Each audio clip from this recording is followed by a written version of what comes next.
Vietnam में typhoon त्यागी के कारण आई बाढ़ और भूस्खलन के कारण मरने वालों की संख्या 199 हो गई है। 128 लोग लापता हैं और 800 से ज़्यादा घायल हैं। वियतनाम की राजधानी हनोई में रेड नदी के बाढ़ का पानी थोड़ा कम हुआ है, लेकिन कई इलाकों में अब भी बाढ़ काफ़ी अधिक है। हनोई की कथित तौर पर यह 2 दशकों से भी भीषण बाढ़ आ रही है। बाढ़ का पानी बढ़ने पर निवासियों को मंगलवार क्षेत्र खाली करना शुरू कर दिया है और बुधवार को सब्जी और पीने का पानी काट दिया गया है। दुकानों में 2 फीट तक पानी भरा है। त्यागी दशकों की दक्षिण पूर्वी एशियाई देश में आया सबसे शक्तिशाली तूफान था।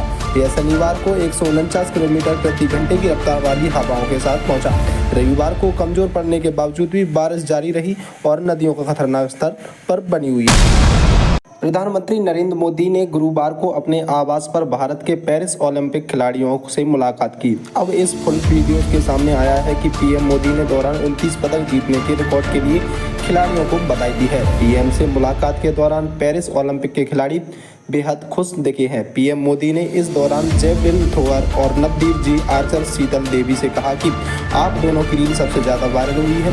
पीएम मोदी ने कहा कि इस मुलाकात के दौरान पैरा ओलंपिक के खिलाड़ियों की हिम्मत बढ़ाई। वहीं उन्होंने कहा इस बातचीत को लेकर खेल मंत्री मनसुख मंडाविया ने भारत ओलंपिक समिति के प्रमुख देवेंद्र झाझरिया को भी मौजूद थे। प्रधानमंत्री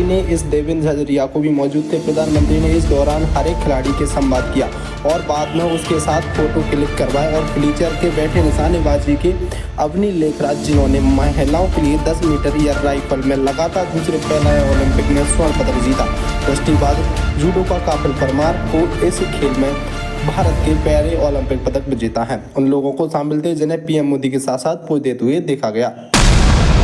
दिल्ली आबकारी नीति घोटाले में भ्रष्टाचार के आरोपी मुख्यमंत्री अरविंद केजरीवाल को भी सीबीआई की गिरफ्तारी को चुनौती देने वाली याचिका का जमानत पर सुप्रीम कोर्ट शुक्रवार को फैसला सुनाएगा। न्यायमूर्ति सूर्यकांत और उज्जवल भुइया की पीठ के गत 5 सितंबर को मामले को बहस सुनकर फैसला सुरक्षित रख लिया था। केजरीवाल को अगर सुप्रीम कोर्ट सीबीआई केस में जमानत दे देता है तो वह जेल से बाहर आ जाएंगे, क्योंकि उन्होंने मिलिट्री केस से भी बहुत पहले सुप्रीम कोर्ट को आंतरिक जमानत मिल चुकी थी। सीबीआई की केजरीवाल को 26 जून को गिरफ्तार किया था। उस वक्त वह आईडी मिलिट्री केस से पहले ही जेल में थे। अरविंद केजरीवाल ने दिल्ली हाई कोर्ट के आदेश को सुप्रीम कोर्ट को चुनौती दी है। हाई कोर्ट ने केजरीवाल की सीबीआई गिरफ्तार को चुनौती देने में याचिका खारिज कर दी थी और जमानत के लिए निचली अदालतों को कहा था कि केजरीवाल के दोनों ही आदेशों को सुप्रीम कोर्ट चुनौती दी है। कैसा हो कि अगर आप 2 शताब्दी पुरानी किसी की तस्वीर देखें और वो बिल्कुल आपके जैसी दिख रही हो, आप खुद सोचने में मजबूर हो जाएंगे कि कहीं मेरा पुनर्जन्म तो नहीं हुआ है। नाम है इस लड़की का, ऐसा कुछ ही हुआ है।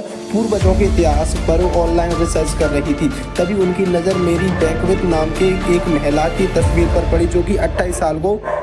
लिंडसे ने कहा कि मेरी बैकविथ उनके पिता के तस्वीर की और उनकी पर दादी यानी 4th ग्रैंड मदर थी। वो अपने पिता के पास रही और 1805 से 1873 की जीविका रही है। अपनी तस्वीरों की तुलना मेरी से करते हुए लिंडसे ने क्लिप को